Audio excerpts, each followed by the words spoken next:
Alright everyone, welcome back to another review.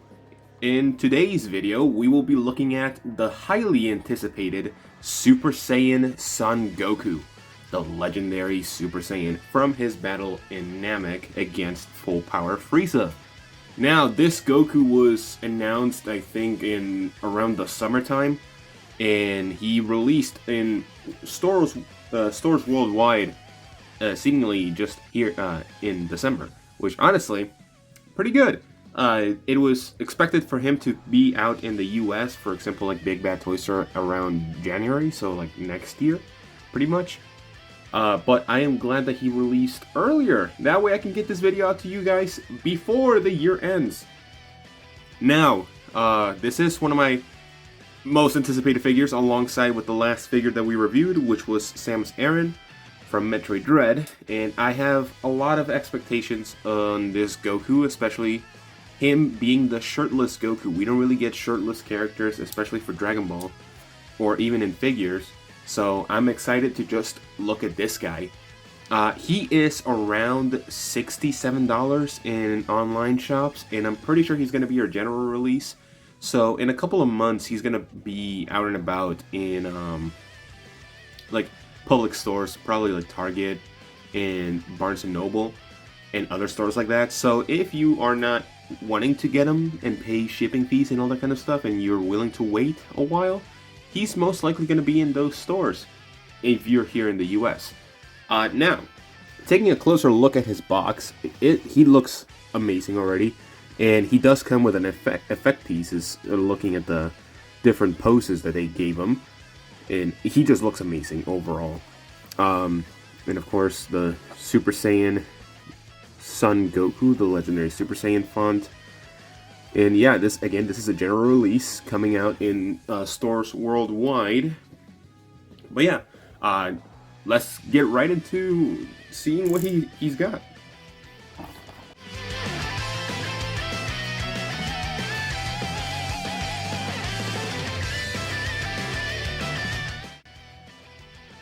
Alright, so here we have Goku, the legendary Super Saiyan. Now, he does look very good in person. One thing that surprised me the most, especially opening the packaging as a brand new figure, is that he only had a piece of plastic protecting his hips, like right here. So, a little bit surprising there was no plastic in between the chest and the abdomen. But yeah, this Goku stands at around, let's see, from the top, around 7 inches, counting the hair, 6 without the hair. So that goes to show that they really try to go along with the very big hair from the Namek saga. And as you can see, it kind of looks fluffy. Like, just, oops, sorry, zooming in, he looks very good. He has a lot of, like, battle damage detail, which I think it's amazing that they keep doing that.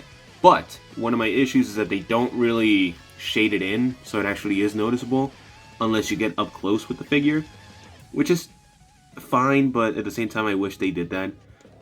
Going lower to the pants, he does seem to have, again, more battle damage, of course. Showcasing the whole knee on both of them, which is awesome. And of course the teared clothing and everything. So not much of an issue there. And of course the giant fluffy Super Saiyan hair that a lot of people had grown up on, especially me. I love the look of the hair in the Namek saga, and I think they captured it very well, especially up to like modern standards of Dragon Ball and what it has been lately. But yeah, let's take a closer look. I know we just looked at him up close and everything, but just looking at everything else, like again, his detail is immaculate. I just wish he had a better paint job instead of having more flat pieces than anything. It is noticeable more in the pants, where there's kind of like a yellow gradient, or lighter orange gradient going lower in the pants and darker in the middle section. I think that's pretty cool. On honestly not bad. He does have his buttocks. I think this is a 3.0 figure, which is cool. But yeah, one thing that has been pointed out every time this Goku comes into consideration is the miscoloring on his chest. And if I can get a good look of it, as you can see, these colors, both from the arm and even the butterfly joint, don't match with the chest, and even the abs don't match with the chest. I don't know why it doesn't, but I'll probably look into it. I think it's the difference between plastics and then like just paint. I kind of like, again, most of the time when you try to just make two separate pieces and try to match them as close as you can, it's very hard to do so. So there's a little bit of miscoloring with every single Namek Goku that I've seen. You're gonna get it like this, but he looks amazing nonetheless. It's not very noticeable from afar unless you get like really close to him, which is like almost never the case. Most of the time you're going to be posing this figure in a display case or something like that. But yeah, I don't have an issue with it. It's not the biggest issue for me. But yeah, let's look at what he has with the joints. One of the first figures to be shirtless. It's very expected for him to have butterfly joints, of course. And I'm noticing something now, that he doesn't have the most range. When we looked at the Samus last week, she had great range in the butterfly joints, but this Goku, he kind of gets blocked by the chest. Another issue with the chest. He has a sort of limited range, but again, this is as far as you'd go with this Goku. Like the chest really just blocks it, so there really isn't much movement limitations, in my opinion. At least from the chest. I know that also has been a small complaint from people that do have them, but it is not an issue for me. Now, in terms of his head, he does have a double ball joint, I believe. I don't know if I can get it off, yeah. This is something I'm going to start doing more, looking at the ball joints. Having a double ball joint is really good. Although Bandai or Tamashii Nations does have a track record of just putting something to limit the movement of the ball joint, so that's fine by me. I don't really care. I'm not going to be taking off the heads that much, but yeah, pretty good range of movement all around. Come on, focus. Pretty good range of movement all around. They can move forward, look upward. Pretty good, honestly. Move side to side, very good. And now for the arms, again, similar range of motion for every figure that they have released this year. And of course, almost, I want to say that's like a 130 degree in terms of bending, being able to bend the arm. And that also looks to be the same for the other one. So yeah, pretty basic range of motions. So far, so good. In terms of crunching, oh, that's not what I meant to do. Let's see. Just holding the torso. That's as far as you're gonna get. Again, I think that's decent. It could have been better. Although it is an issue that they made these things, like, they could have just shaved it off here and here, and he would have had a better range in, like, crunching. But again, not the biggest issue.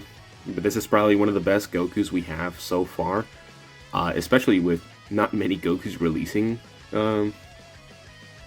this year. There's been, like, what, the Superhero Goku, and that's pretty much it, even though I think he released in 2022. But yeah, that's besides the point. In terms of being able to do the splits, I would say that he does the splits pretty well.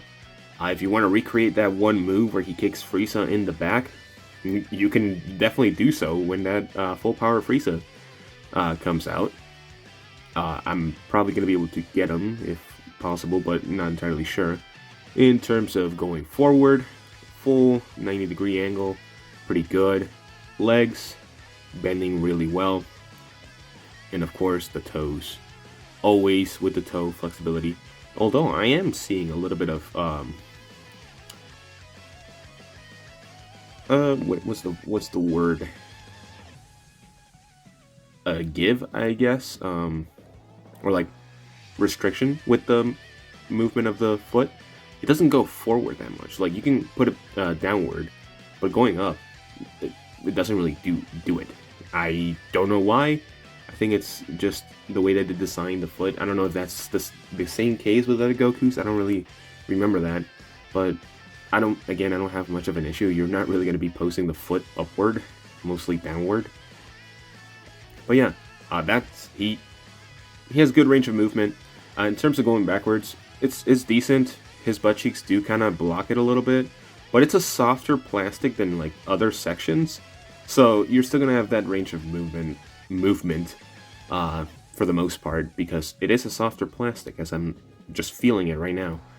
It's almost as soft as the flaps on the on the ripped shirt, but not as soft. So you're gonna be able to bend it pretty well, as you can see. Like, it bends. So I think that's good. I wish they start doing more of those kind of clothing sections for it. So yeah, let's look at the accessories now that we've looked at his range of movement. He does come with quite a lot of accessories, so give me like a second. Alright, so this Goku does come with quite a lot of accessories. He comes with a total of 1, 2, 3, 4, 5, 18 accessories, I believe. And that is wild, because he is a general release figure, and normally those figures don't have that many accessories. But taking a closer look to each one of them, starting off with the different hair sculpt that he comes with, where he has his bangs all the way up, especially the front ones.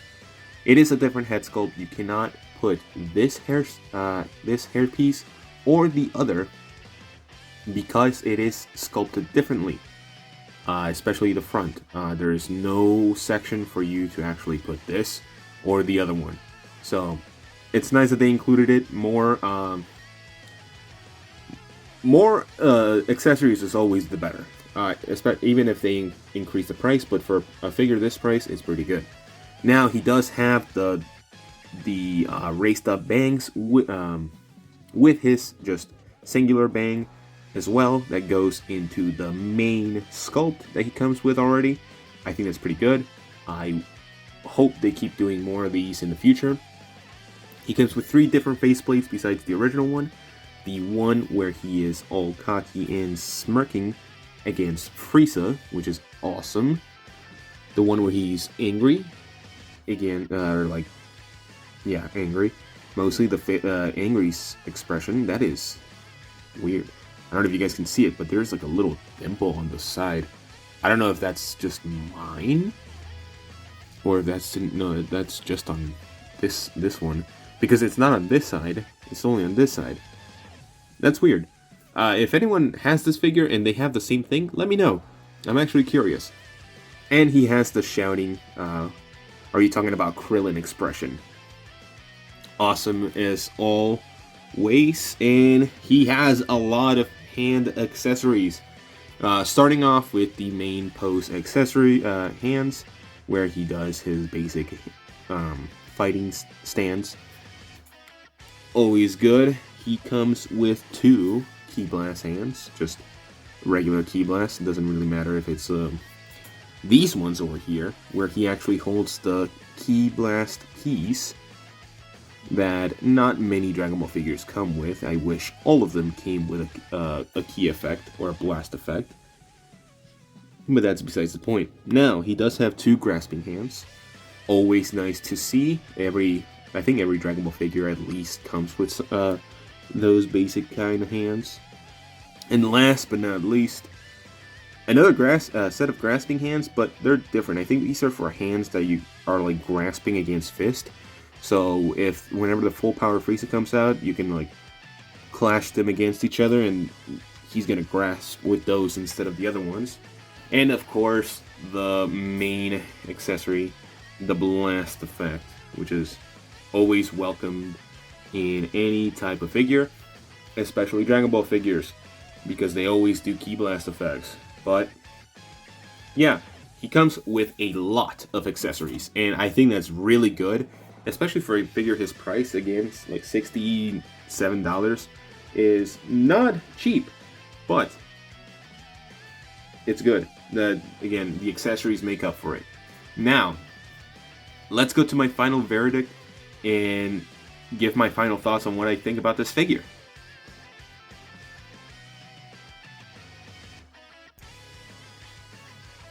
Alright, so for my final thoughts, I think this Goku is a really good figure, especially for the price that he comes at, like $67.99. I'm pretty sure I put it earlier in the video, but overall, this figure, I'm probably going to give it a 9 out of 10.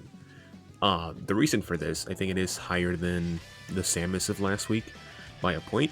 I think the accessories for this Goku are really good, and there's a lot of accessories for the Goku.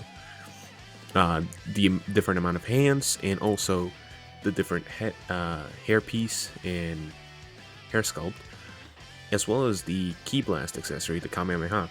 So I think that's a really good inclusion for this Goku, especially him being a general release in the near future, just like the Super Saiyan Trunks and the Super Saiyan Vegeta that came out earlier this year. Now, I do have a reason for not giving him a full 10 out of 10, and that is the paint job.